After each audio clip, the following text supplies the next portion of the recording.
Hello दोस्तों, LC Sharma academy YouTube channel पर आपका स्वागत है। तो दोस्तों, पर्यावरण अध्ययन यानी एनवायरनमेंट स्टडी में आज हम फौना के बारे में स्टडी करेंगे।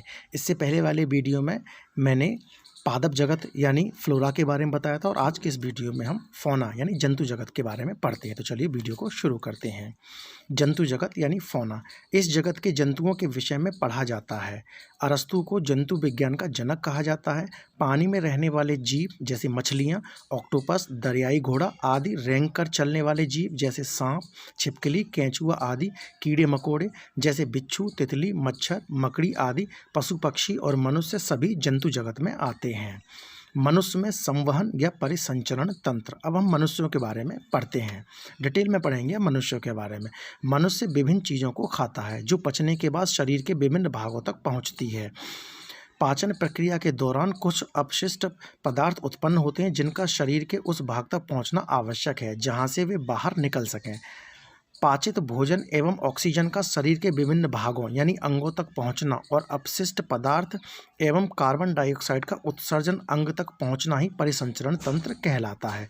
विलियम हार्वे ने इस तंत्र की खोज की थी। तो क्वेश्चन एग्जाम में पूछा जा सकता है कि परिसंचरण तंत्र की खोज किसने की थी। तो विलियम हार्वे ने परिसंचरण तंत्र की खोज की थी। तो परिसंचरण तंत्र के निम्नलिखित भाग होते हैं। तो अब हम परिसंचरण तंत्र के भागों के बारे में पढ़ते हैं। तो चलिए आगे बढ़ते हैं। तो पहला भाग है रक्त यानी रुधिर यानी खून। तो रक्त को रुधिर भी कहते हैं और खून भी कहते हैं। यह एक चिपचिपा तरल लाल रंग का पदार्थ है।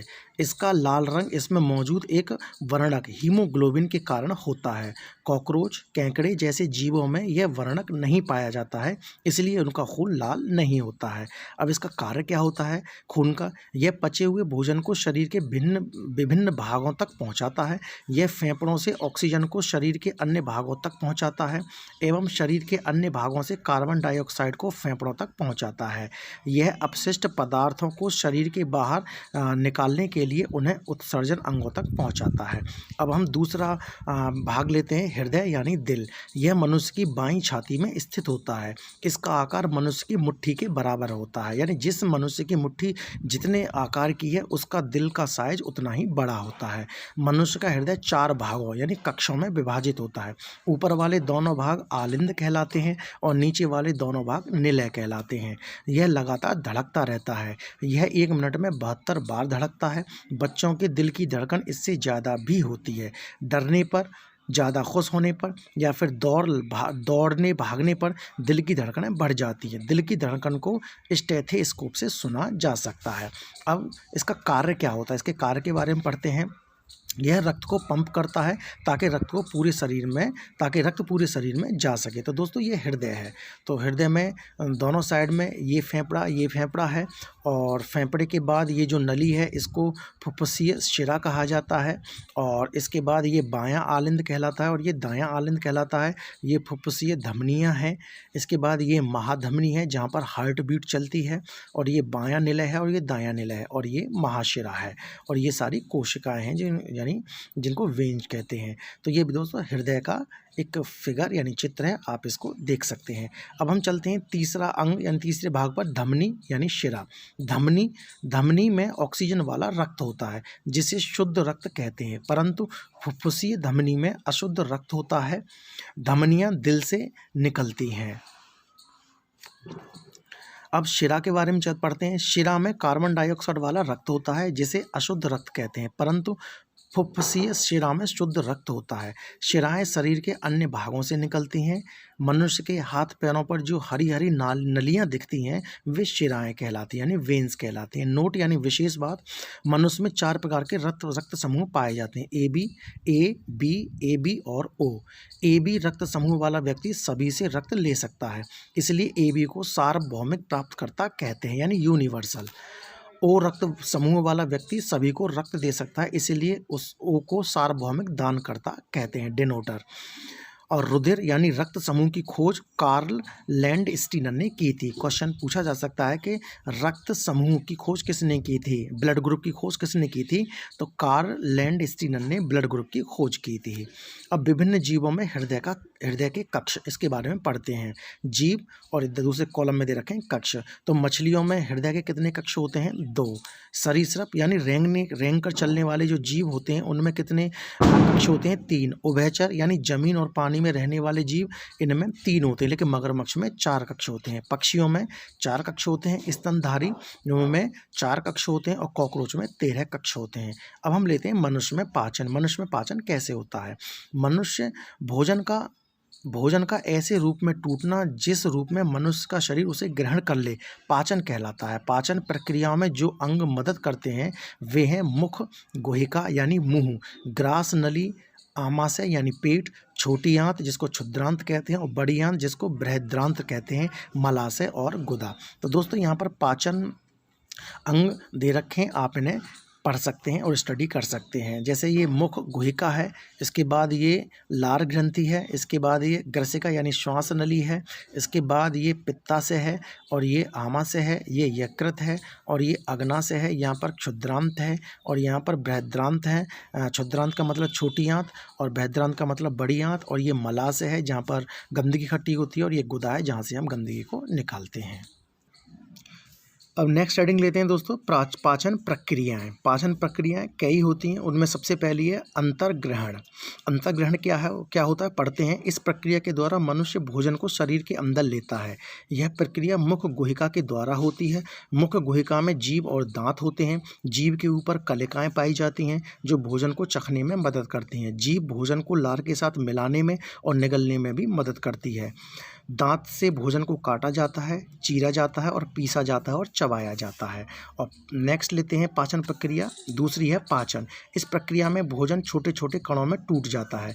यह प्रक्रिया मुंह में, आमाशय में और छोटी आंत में होती है। मुंह में लार कार्बोहाइड्रेट को पचाने में मदद करता है। छोटी आंत में कार्बोहाइड्रेट, वसा, प्रोटीन का पाचन होता है। छोटी आंत की लंबाई 7.5 मीटर और चौड़ाई 0.025 मीटर यानी 2.5 सेंटीमीटर होती है। भोजन का पाचन लार ग्रंथि, यकृत जिसको लीवर कहते हैं और अग्नाशय के द्वारा निकाले गए रसों से होता है।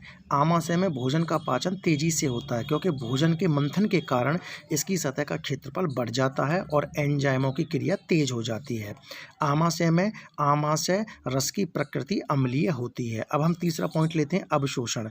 इस प्रक्रिया में भोजन में मौजूद उपयोगी पदार्थ शरीर के द्वारा अवशोषित कर लिया जाता है। यह प्रक्रिया छोटी आंत में होती है। छोटी आंत में कार्बोहाइड्रेट, वसा और प्रोटीन का अवशोषण होता है। बड़ी आंत में जल और खनिज का अवशोषण होता है। इसकी लंबाई 1.5 मीटर और चौड़ाई 0.076 मीटर यानी 7.6 सेंटीमीटर होती है। नेक्स्ट लेते हैं हम स्वांगीकरण। इस प्रक्रिया में अवशोषित भोजन के पदार्थ रक्त के द्वारा शरीर के विभिन्न अंगों में पहुंचते हैं।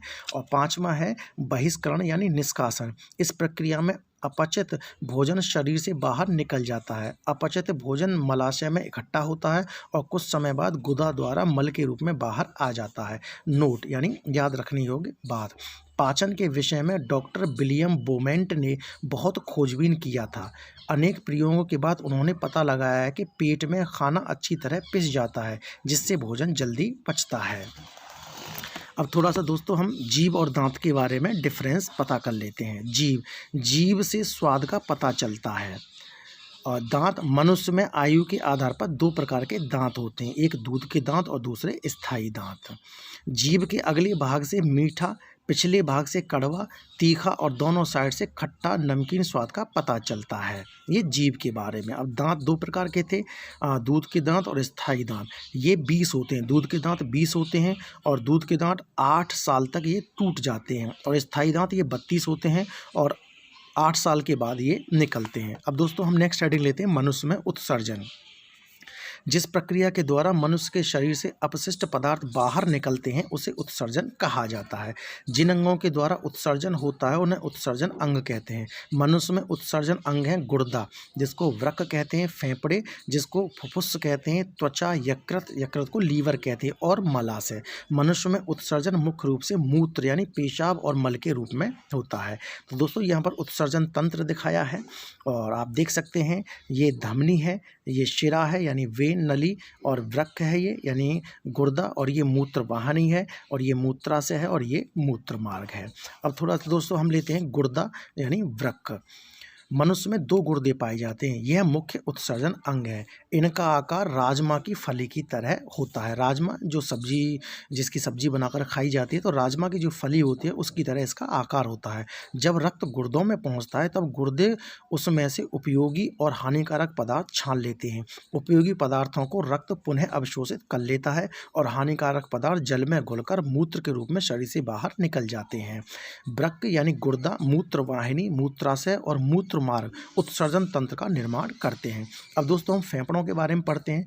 मनुष्य में 2 फेफड़े पाए जाते हैं। फेफड़ों से कार्बन डाइऑक्साइड गैस अपशिष्ट पदार्थ के रूप में बाहर निकलती है। अब हम अगला अंग लेते हैं दोस्तों, वो है त्वचा। त्वचा से अपशिष्ट पदार्थ पसीने के रूप में बाहर आते हैं। पसीने में जल यानी पानी और लवण यानी नमक होते हैं, इसलिए पसीने का स्वाद नमकीन होता है।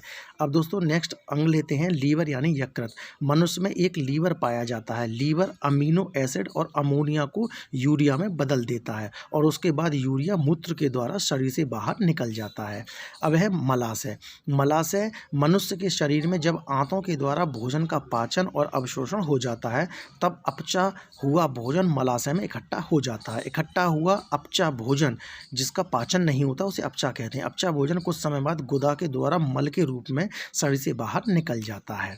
मनुष्य में श्वसन, इसके बारे में हम पढ़ते हैं। श्वसन वह प्रक्रिया है जिसके द्वारा भोजन से ऊर्जा प्राप्त होती है। श्वास यानी सांस लेना श्वसन का ही एक अंग है। जब मनुष्य सांस लेता है तब वह ऑक्सीजन गैस अंदर लेता है। ऑक्सीजन भोजन को ऊर्जा में बदल देती है। ऊर्जा निर्माण के दौरान कार्बन डाइऑक्साइड गैस बनती है जो मनुष्य के सांस छोड़ने पर शरीर से बाहर निकल जाती है। तो मनुष्य में श्वसन अंग, तो यहाँ पर ये श्वसन तंत्र दे रखा है। नासा से सांस ली जाती है, ये श्वास नली है। सांस फेफड़ों में भरती है और ये डायाफ्राम है जो आगे पीछे यानी जैसे सांस लेते हैं यानी फूलना और पिचकना, फूलना पिचकना लगा रहता है।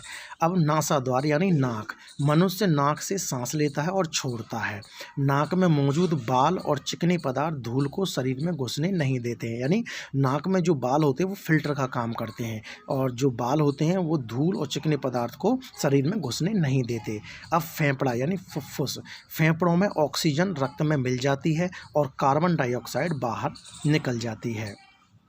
नेक्स्ट डायाफ्राम यानी मध्यपट। जब डायाफ्राम नीचे की ओर जाता है तब फेफड़ों में वायु यानी ऑक्सीजन भर जाती है और जब डायाफ्राम अपनी जगह आता है तब फेफड़ों से वायु यानी कार्बन डाइऑक्साइड बाहर निकल जाती है। कुछ विशेष जानवर, दोस्तों ये तो हो गया इंसानों के बारे में। अब हम कुछ विशेष जानवर हैं इनके बारे में कुछ देखते हैं। वैसे तो सभी जानवर अपने आप में विशेष होते हैं परंतु पाठ की सीमा को देखते हुए सभी जानवरों के विषय में जानकारी देना संभव नहीं है। यहाँ पर जानवर शब्द सभी जंतुओं, चलने वाले, उड़ने वाले, रेंगने वाले, तैरने वाले, कीड़े मकोड़ों इत्यादि के लिए प्रयुक्त किया गया है।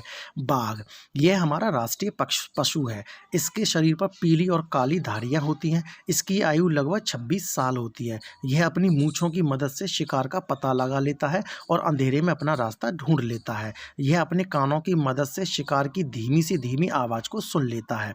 यह अंधेरे में मनुष्य से लगभग 6 गुना ज़्यादा देख सकता है। इसके बच्चे का वजन पैदा होने पर लगभग आधा किलोग्राम से 1.5 किलोग्राम तक होता है। बाघिनें और बच्चे समूह में रहते हैं और बाघिन समूह की नेता होती है।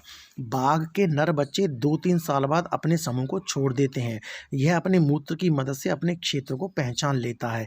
इसकी दहाड़ लगभग 3 किलोमीटर दूर तक सुनाई देती है। यह मांसाहारी होता है। नोट, शेर में भी लगभग समान विशेषताएं होती हैं बाघ जैसी। अब हाथी के बारे में पढ़ते हैं। यह पृथ्वी के ऊपर यानी स्थल मंडल में पाए जाने वाला सबसे बड़ा जानवर है। इसकी आयु लगभग 70 साल की होती है। इसका दिमाग काफ़ी बड़ा होता है, लगभग 5.5 किलो का इसका दिमाग होता है। इसका रंग काला होता है। अपने शरीर को ठंडा रखने के लिए यह पानी और कीचड़ में खेलता है। एक दिन में एक बड़ा हाथी लगभग 1 क्विंटल यानी 100 किलो से ज़्यादा पत्ते और झाड़ियाँ खा जाता है, इसीलिए यह शाकाहारी है। इसके बच्चे का वजन लगभग 2 क्विंटल होता है। हथनियों और बच्चे समूह में रहते हैं।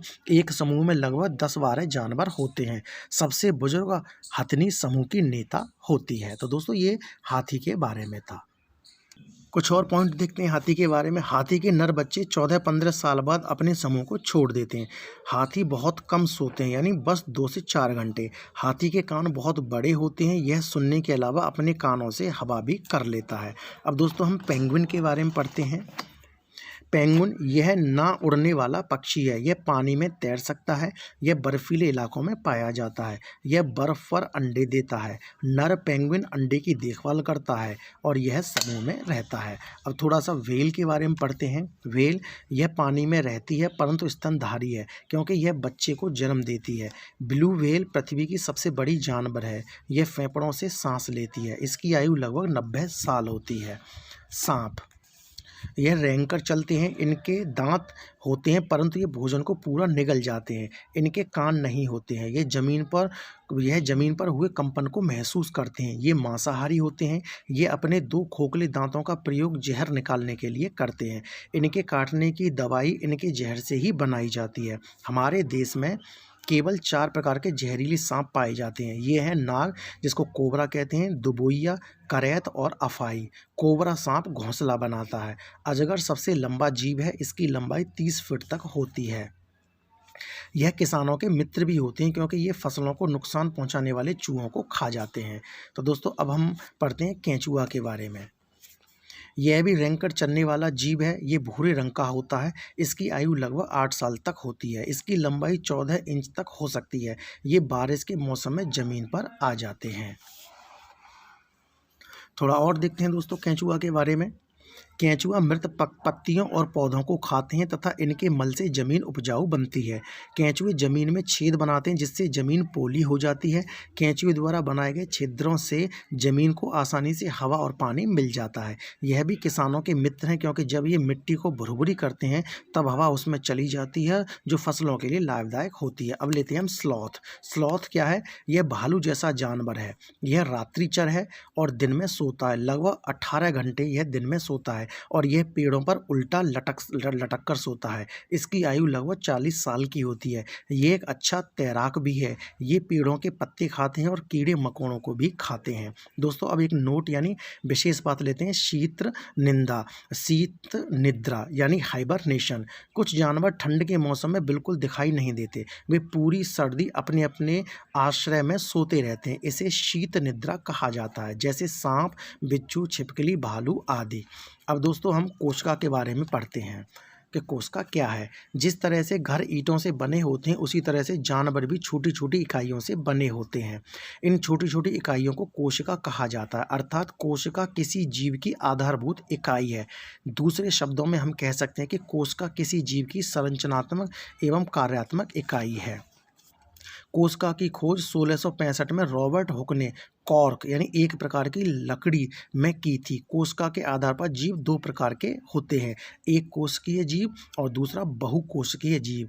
एक कोशिकीय जीव ये वह जीव है जो सिर्फ एक कोशिका से बने होते हैं, जैसे जीवाणु, अमीबा, पैरामीशियम, यूग्लिना आदि जो पानी में पाए जाते हैं।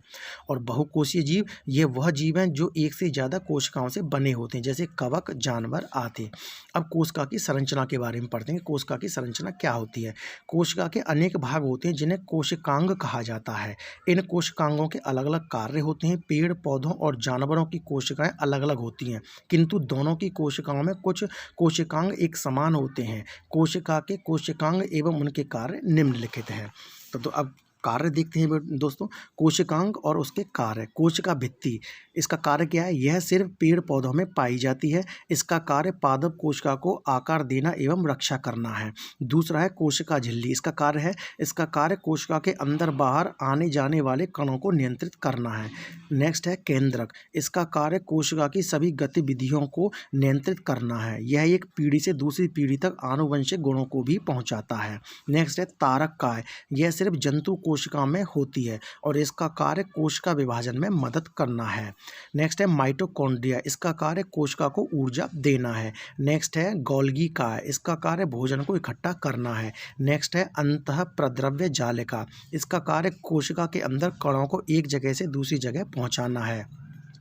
नेक्स्ट है लाइजोसोम, यह सिर्फ जंतु कोशिका में पाई जाती है, इसका कार्य कणों को पचाना है। नेक्स्ट है राइबोसोम, इसका कार्य प्रोटीन बनाना है। नेक्स्ट है रिक्तिका, इसका कार्य कोशिका के अंदर अपशिष्ट पदार्थ को इकट्ठा करना है। नेक्स्ट है लवक, यह सिर्फ पादपों में पाया जाता है, इसका कार्य पौधों को हरा रंग देना, भूमिगत भागों में भोजन इकट्ठा करना और फल फूलों को रंग प्रदान करना है।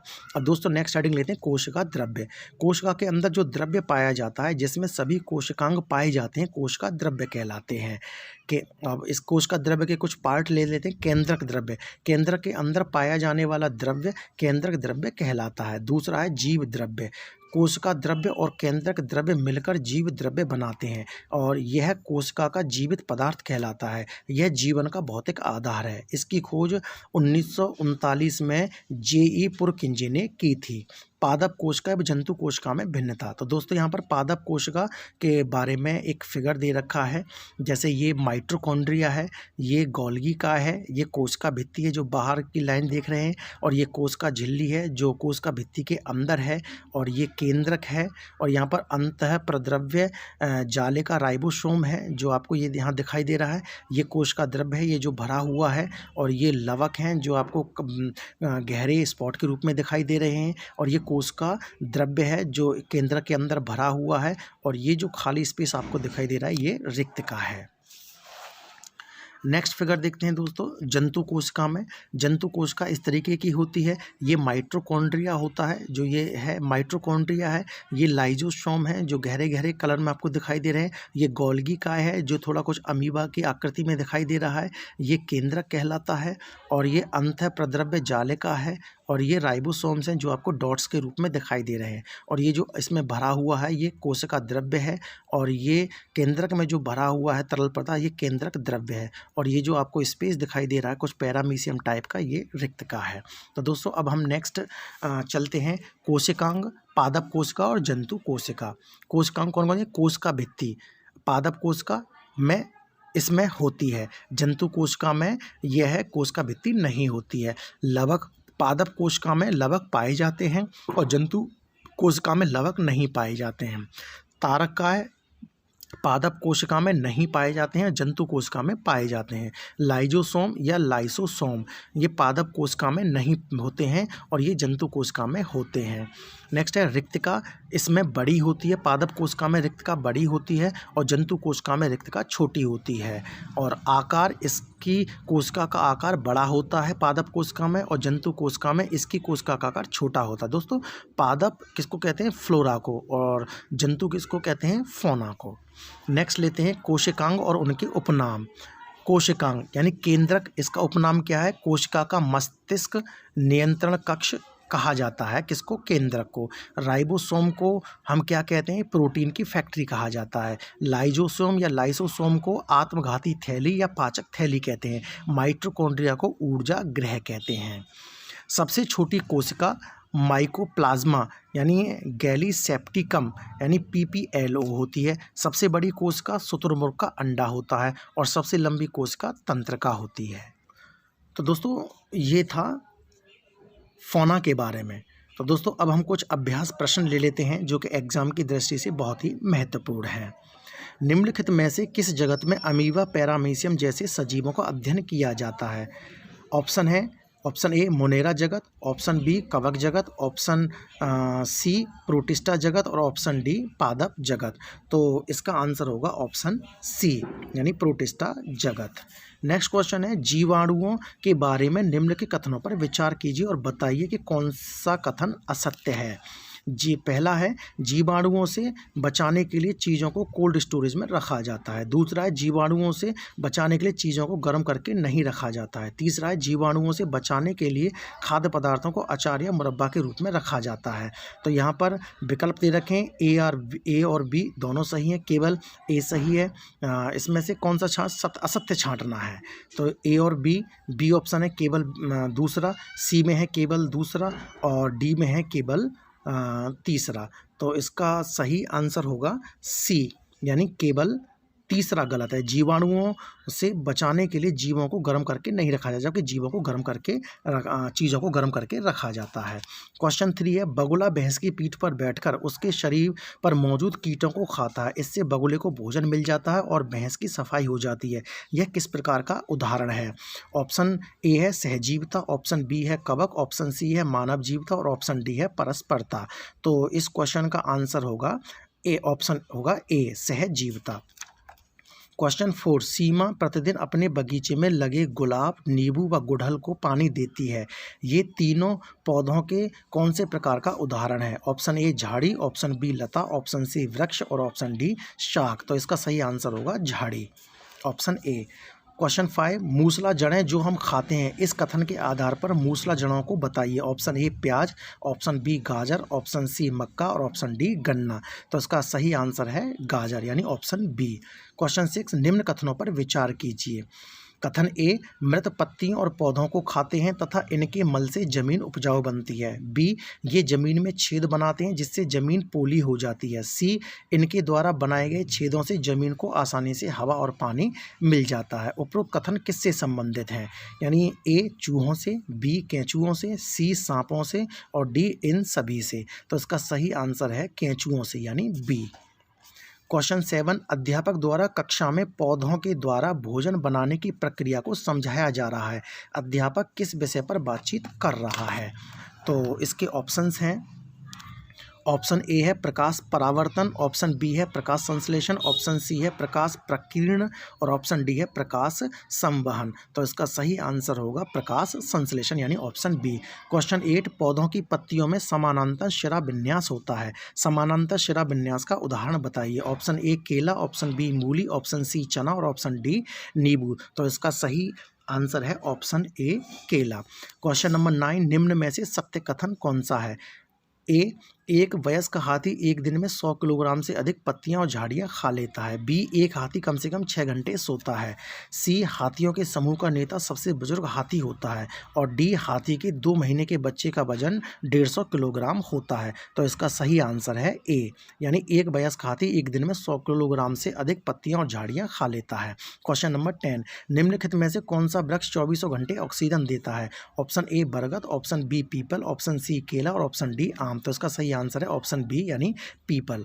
क्वेश्चन नंबर 11, रीना को स्कूल से वापस घर जाते हुए रास्ते में एक स्कूटर ने टक्कर मार दी और उसके शरीर से खून बहने लगा। डॉक्टर ने कहा कि वह एक सार्वभौमिक प्राप्त करता है, वह सभी से रक्त ले सकती है। तो बताइए इसका रक्त समूह कौन सा है? Option A B, option B O, option C A और ऑप्शन डी बी। तो इसका सही आंसर है ऑप्शन ए बी। क्वेश्चन 12, निम्नलिखित में से कौन से उत्सर्जन अंग हैं? ऑप्शन पहला पॉइंट है ग्रासनली, दूसरा है फेफड़े, तीसरा है लीवर और चौथा है त्वचा। अब इसके कुछ कूट दे रखे हैं, यानी ए में पहला और दूसरा, बी में पहला और चौथा, सी में पहला और डी में दूसरा, तीसरा और चौथा। इसका सही आंसर है डी, यानी दूसरा, तीसरा और चौथा, यानी फेफड़े और लीवर और त्वचा। क्वेश्चन नंबर 13, रक्त का रंग लाल होने का कारण है? ऑप्शन ए फीमोग्लोबिन, option B haemoglobin, option C ribosomes और ऑप्शन डी प्रोटीन। और इसका सही आंसर है option B haemoglobin. Question 14, amoeba व पैरामीशियम किस प्रकार के जीव हैं? ऑप्शन ए एक कोशिकीय, ऑप्शन बी द्विकोषीय, ऑप्शन सी बहुकोशिकीय, ऑप्शन डी इनमें से कोई नहीं। तो इसका सही आंसर है एक कोशिकीय, यानी option A. Last question, question 15, शेर व बाघ अपने क्षेत्र यानी इलाके को कैसे पहचान लेते हैं? ऑप्शन ए अपने कानों से, ऑप्शन बी अपने मूत्र की सहायता से, ऑप्शन सी अपनी मूंछों से और ऑप्शन डी अपनी आँखों से। तो इसका सही आंसर है ऑप्शन बी अपने मूत्र की सहायता से। तो दोस्तों ये है सीटेट और टेट के लिए एनवायरमेंटल स्टडी यानी पर्यावरण अध्ययन का फौना के बारे में। तो दोस्तों वीडियो पसंद आए तो वीडियो को लाइक करें, शेयर करें और L C Sharma academy YouTube channel को सब्सक्राइब करें। Thank you so much.